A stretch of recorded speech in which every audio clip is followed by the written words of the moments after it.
Vamos a resolver un problema de masas atómicas teniendo en cuenta que algunos elementos de la tabla periódica están formados en su mezcla natural por isótopos naturales que tienen masas distintas y que tienen una cierta abundancia, es decir, un porcentaje en masa. Veamos este problema. Se sabe que el galio tiene dos isótopos naturales, se sabe que la masa de cada uno, pero se desea conocer sus abundancias, o sea, los porcentajes en masa de cada uno en la mezcla que corresponde al galio en la naturaleza. Sabiendo que la masa que figura en la tabla periódica es 69,7231 UMAS, una UMA es la inversa del número de Avogadro expresado en gramos, la unidad de masa atómica. Entonces figura ese valor en la tabla y es un promedio de los dos isótopos. Y los datos que tenemos es que el isótopo del galio 69 tiene una masa 68,9257 UMAS y una abundancia desconocida. Y el isótopo de galio 71 tiene una masa de 70,9249 UMAS y una abundancia desconocida. Para evitar nombrar a los isótopos con su nombre bastante complicado, vamos a llamarle 1 al isótopo más liviano y 2 al más pesado. Lo primero que podemos plantear es que la abundancia 1 y la abundancia 2 de cada uno de los isótopos deben cumplir que su suma es 100%. Por lo tanto, una de ellas, por ejemplo A2, es 100 menos A1. Entonces sabemos que el valor promedio ponderado que figura en la tabla, la masa promedio de la tabla, es la masa del primer isótopo por su abundancia más la masa del segundo por su abundancia dividido 100. Entonces, como las masas de los isótopos nos dan como dato, y la masa de la tabla, que es la masa promedio, la tenemos, podemos despejar, ¿sí?, encontrar el valor de las incógnitas. Pasa el 100 multiplicando, A1 M1, A2 M2. Entonces 100 por M, M es el valor del promedio de la tabla, es A1 por la masa del primer isótopo. Estas masas isotópicas no están en la tabla periódica, están en tablas de isótopos, y A2 por 70,9249. Bueno, acá podemos hacer reemplazar A2. A2 es 100 menos A1. Entonces, hacemos la cuenta acá, por 100, corremos 2 lugares la coma, acá queda lo mismo, y acá queda 100 menos A1 por 70,9249. Hacemos distributiva acá, o sea, 100 por esto se corre 2 lugares la coma, y menos A por 70,9249. Juntamos los términos que tienen la incógnita de un lado, entonces este que está negativo pasa sumando, y este que está positivo pasa negativo, el número queda acá, y este número pasa restando, así que acá queda un número, y esto es simplemente restar 70,9249 menos 68,9257. ¿Sí? Factor común sería 1. Bueno, de acá despejamos a 1, y es 120,18 dividido 1,9992. Eso da 60,1140. ¿Por qué tantos decimales? Porque los datos vienen con 6 cifras. Todos los datos vienen con 6 cifras, entonces tenemos que sacar 6 cifras. 1, 2, 3, 4, 5, 6. 60,1140% es la abundancia del isótopo liviano.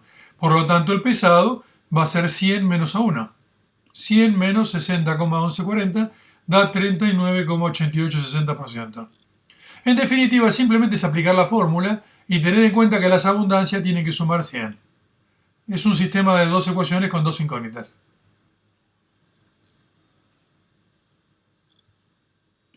Vamos a resolver un problema práctico para encontrar la fórmula empírica y la fórmula molecular. Nos dan como dato que un óxido de fósforo tiene la siguiente composición centesimal: 56,34% de fósforo y 43,66% de átomos de oxígeno. Obtener la fórmula mínima, o sea la empírica, y la fórmula molecular, sabiendo que este compuesto tiene una masa molar de 220 gramos por mol. Es muy común al analizar una sustancia desconocida que se exprese su composición en porcentajes.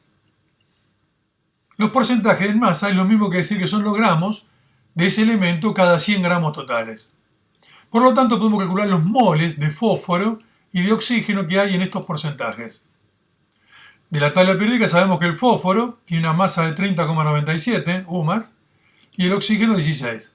Expresado como moles, son gramos. Entonces, el número de moles de átomos de fósforo es el porcentaje de fósforo, que son los gramos de fósforo en 100 gramos totales, dividido la masa molar del fósforo, que es 30,97 gramos por mol. Eso da 1,819 moles. Lo mismo hacemos con el oxígeno. Dividimos el porcentaje del oxígeno, que son los gramos de oxígeno cada 100 gramos totales, por la masa molar del oxígeno, que es 16,00, redondeando las masas con 2 decimales. Esto da 2,729 moles. Entonces, para obtener la fórmula, comparamos los moles del más grande con el más chico. Y comparar moles es equiparable a comparar número de átomos. Porque si hay el doble de moles, hay el doble de átomos. Entonces, nos va a permitir saber la relación en la fórmula mínima. Los moles de oxígeno sobre los moles de fósforo, que acá son manos de oxígeno, es 2,729 sobre 1,819, da aproximadamente 1,5. 1,5 lo transformamos en un número fraccionario, y eso es 3 medios directamente. Y 3 medios quiere decir que por cada 2 moles de fósforo hay 3 moles de oxígeno, que es lo mismo que decir que cada 2 átomos de fósforo hay 3 átomos de oxígeno. Por lo tanto, la fórmula empírica o mínima es fósforo 2, oxígeno 3. Bueno, esta fórmula mínima tiene una masa molar que va a ser 2 veces lo que pesa el fósforo más 3 veces lo que pesa el oxígeno. Eso da 109,94. Pero nosotros nos dicen como dato que ese óxido de fósforo tiene una masa total molar de 220 gramos.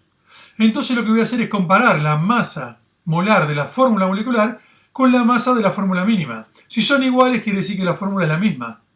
Y si es más grande, quiere decir que es un múltiplo. Entonces, 220 sobre 109,94 es aproximadamente 2. Quiere decir que la fórmula verdadera es el doble de pesada que la fórmula mínima. Por lo tanto, la fórmula molecular va a ser 2 veces la fórmula mínima. O sea, 2 veces P2O3. Y eso, multiplicando acá, nos quedaría fósforo 4, oxígeno 6. O sea, la fórmula verdadera o molecular es un dímero respecto del monómero, que sería P2O3.